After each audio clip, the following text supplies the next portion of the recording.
डाल fry look देखुन तो चलते स्टार्ट करवा डाल फ्राए। डाल की भलसे धोईदेवे, तापर नख उषुम पानी डाल की देदेवे, तापर तेजपत्र अल्प देदेवे, हलदी पकड़ा पूर्व फेण गुरा काढ़ीदेवे, फेण काढ़ी सारापर हलदी देदेवे, तापर गोटा कंचा लंका पकईदेवे, तापर ग्रीन मटर धोईकी पकईदेवे। ग्रीन मटर पकई सारापर जो डाली फाटीज से हेंगू देदेवे, हेंगू देलापर टिके एपट सेपट घाटीदेवे ना तल लगे, तापर तेल नहीं ना घी नहीं पारे, तब शुखला लंका देवे, फुटण देदेवे, तापर अदा को छेचा ना पेस्ट देदेवे, तापर कषिदेवे, तापर टमाटो को पकईदेवे, टमाटो अदा को 15 मिनट 10 मिनट कषि सारापर तापर करी पाउडर देदेवे, तापर जीरा पाउडर, तापर धनिया पाउडर,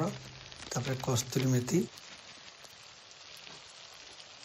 लंका पाउडर देदेवे, तापर कषिबे,